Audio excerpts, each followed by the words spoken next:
কোথায়? মায়ের খোঁজ রাখে? নিজে এক খিলি পান মুখে পুরে এক খিলি সুরোর দিকে এগিয়ে দিয়ে বলল, নে খা। কি করবি বল, সবই নিয়তি। বাবা মা খরচ করে বিয়ে দেয়, তারপর স্বামী যদি দুবেলা দুটো ভাত দিতে না পারে, তার উপর ছেলে পুলে হা সব সময় খাই খাই। তা সে লোকটা জোর করে তোকে এখানে পাঠালো?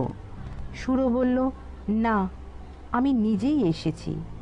মাসি বলল, বেশ করেছিস, বাঁচতে হবে তো। কথায় বলে, আপনি বাঁচলে বাপের নাম। এমনি এমনি ফৌত হয়ে গেলে কেউ চোখের জল ফেলতে আসবে না।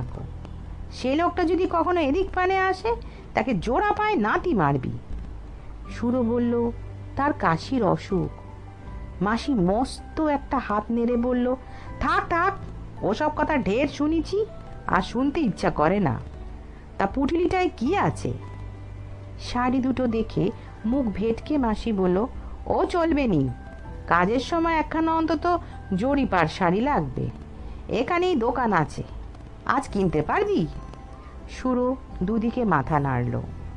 মাসি তাতে বিরক্ত না হয়ে বলল, আর ঠিক আছে ঠিক আছে, আমার কাছে পুরনো আছে দু একখানা, তা দিয়ে কটা দিন কাজ চলে যাবে।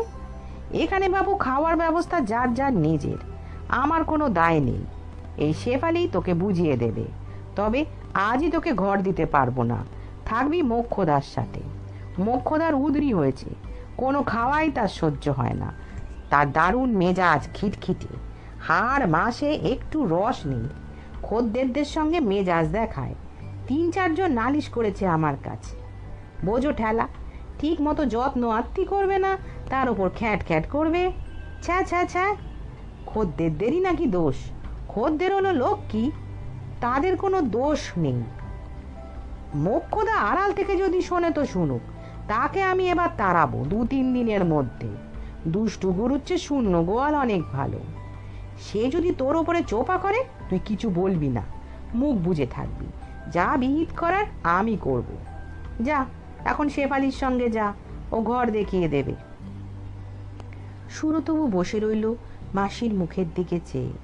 মাসি বলল, কি হলো, ওঠ, হাই ভাঙার সময় হলো, এবার খদ্দেররা আসবে। মাটির দিকে মুখ নিচু করে সুরো বলল, আমায় 200 টাকা দেবেন? এবার মাসির মুখের ভাব বদলে গেল একেবারে। মেচেদা ভরা মুখে আগুনের আঁচ। কড়া গলায় সে বলল, টাকা? কিসের টাকা? আমি বাবু তোমার পায়ে ধরে সেদে আনিনি, নিজে এসেছো। কাজকর্ম করতে চাও তো করো, আমার এখানে ফেলো করি, মা